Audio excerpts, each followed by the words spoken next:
Hi, my name is Tatina Mora Mhlanga. If you're new to my channel, welcome. And this is 10-15 minutes encouragement. And today I'm going to talk about soul tying. This is just related to anyone who's out there, and moreover to the single ladies and to the single women out there who are still trying to get to have a partner in their life, to have a husband or wife in their lives. So I'm just going to talk about soul tying today and what a soul tie means. And in the soul tying, there are different types of soul tying. It can be positive, it can be really, really, really negative. And I'm going to look on the negative more of the positive.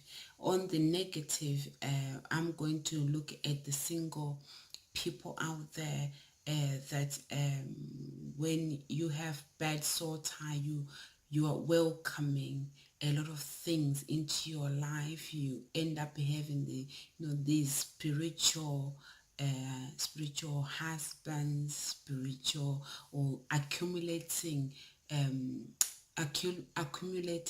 spirits, from different people, and from different backgrounds into your life, and that you can lead your life to have a chaos.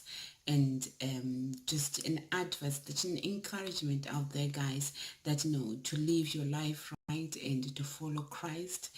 And just encouragement out there. So I'll start with the positive. If you go to Ephesians chapter 5 verse 31, when it speaks about married couples, and when you are making your vows as a married couple, this is a positive one, guys. When you marry, when you're getting married to your husband or to your wife, he says that for a man shall leave his mother and father and shall be joined unto his wife, and they shall become one flesh. That's what God intended for every couple out there. It says that he intended that the bond, when you saw tying yourself with someone, when your soul is tied to another person, your husband or your wife, it's supposed to be unbreakable. Unbreakable. That's why you make a vow. And when you make a vow and you make a commitment, you're making a covenant with your spouse.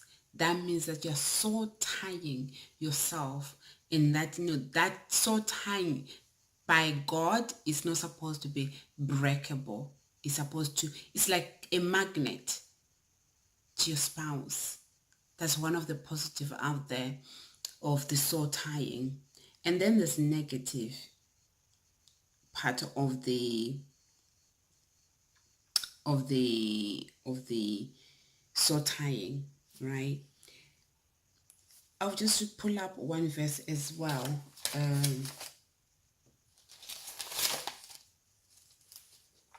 From 1 Corinthians chapter 6. 1 Corinthians chapter 6 verse 16. Just pull up that quickly, guys. So it says that do you not know that he who unites himself with a prostitute is one with her in body? For it is said, the two will become one flesh. So what I'm just trying to say out there, guys, for my single ladies and for my single moms out there, that when you sleep around, when you have, that's why God says sex, that's why it says sex before marriage is wrong. There's a reason why it is that so. Because excuse me, guys, every time you have intercourse, every time you meet a man or a woman, in God's eyes, I've said this before, you are married. In the realms of the spirit, you are married. You're already so tied yourself with that person. So just put this scenario out there, guys. Let's say in your life you had 10 boyfriends or 6 or 15, I don't know. 10 or 4, I don't know. No matter how many there are, it's just the fact that when you meet a man or a woman, you accumulate what that person has. And I mean, looking into the spirit side of things, you accumulate.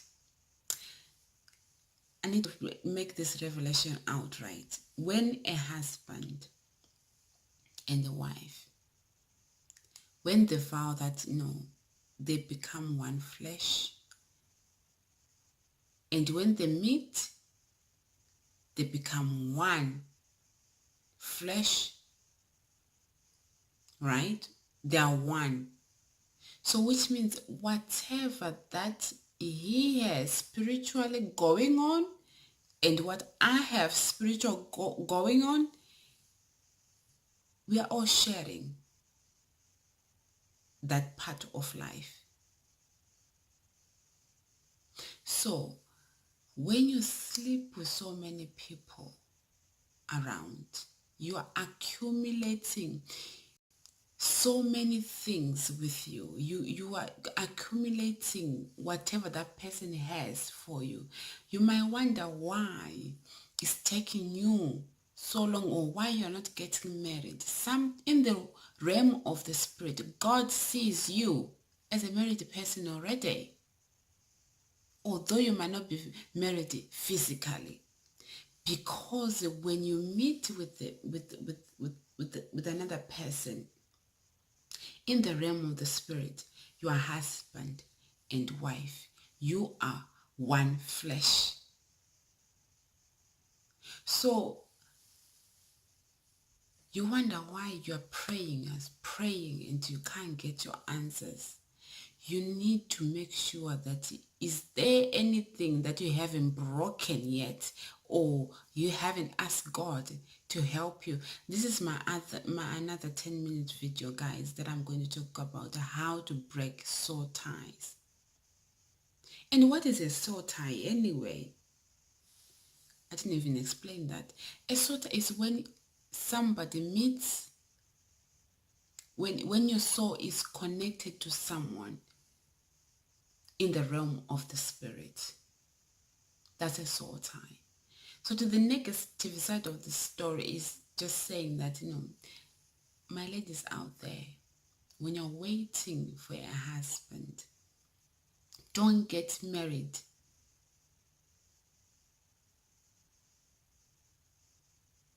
when you meet someone and then physically you're not actually married to that person. People, they don't understand this.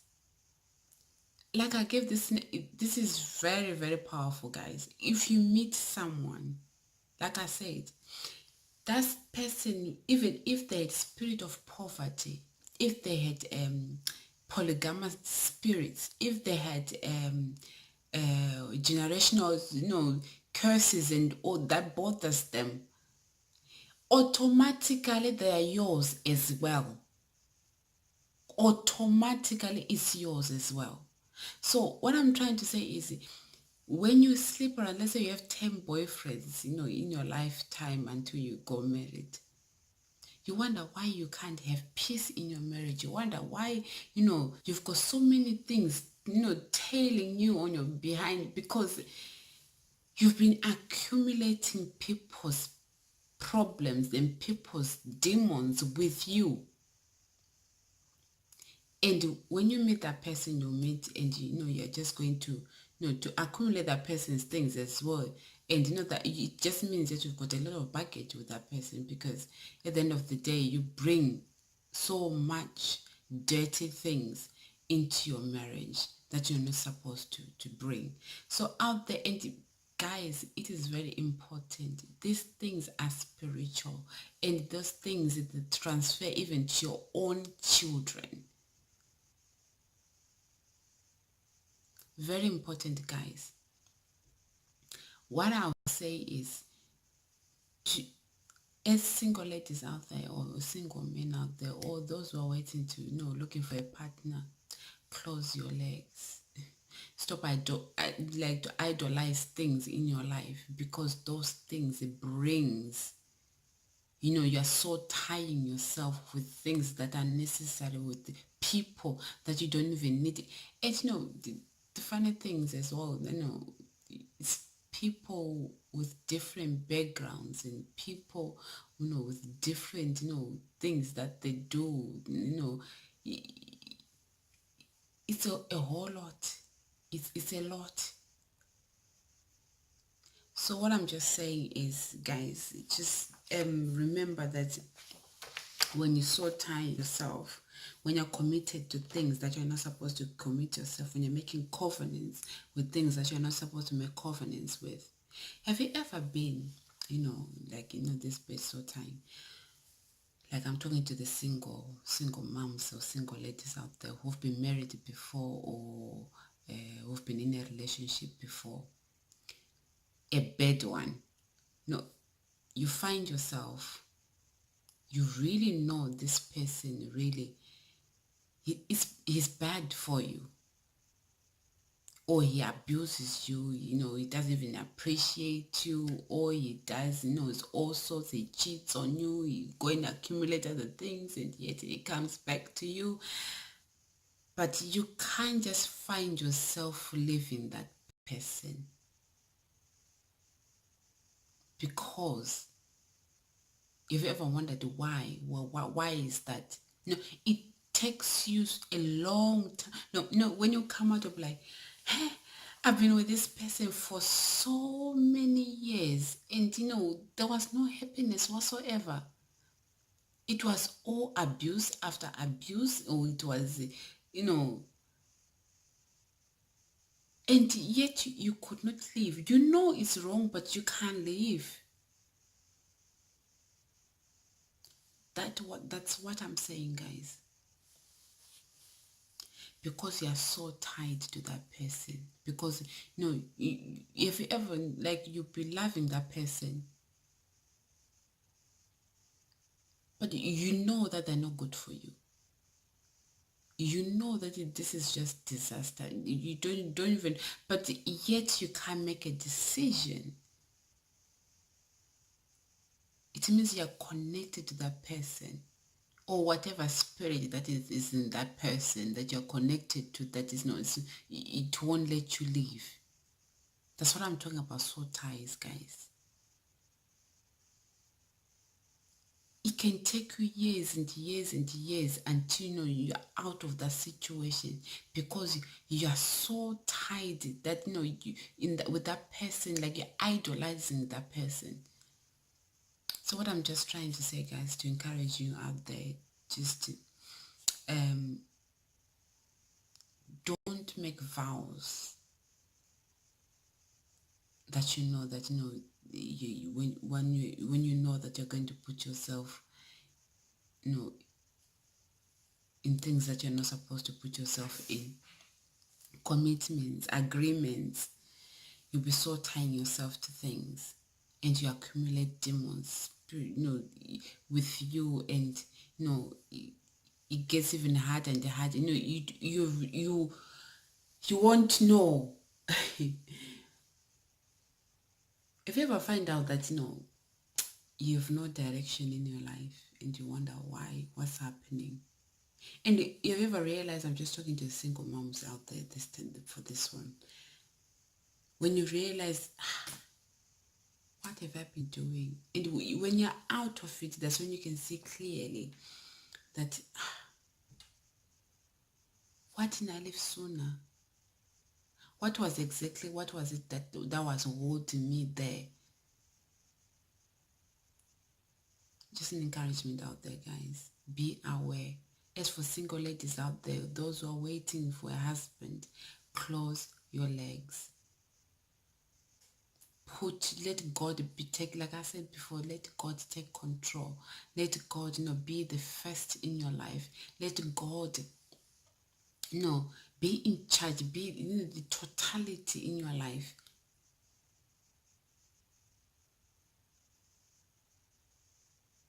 And He'll show you the right path. And you know the right path to go because He is with you. So that's so tying, guys. So read also Numbers 30 verse 2. It will help you, that one. I'm not going to put that one out because of the time, but it will help as well. Just remember, guys, guide your life. Remember, your body is the temple of God. And if your body is the temple of God, why make it dirty? Like I said before, live right, hunger for righteous. Hunger for righteous. And God is always there to guide you and protect you in the end, And He says, those who wait upon the Lord shall renew their strength. Wait upon God. And I can guarantee you that He will never fail you. He will never fail you. If you trust in Him and have a relationship with God, like I said before, He will never fail you. Soul ties are very dangerous. Soul ties, especially when you sleep around. You accumulate so many things. So many things. People's things that you're not supposed to have. My next topic is how to break the soul tie in your life with God. So I'll see you on my next video, guys. I hope you enjoyed this one, and God bless you and have a good night.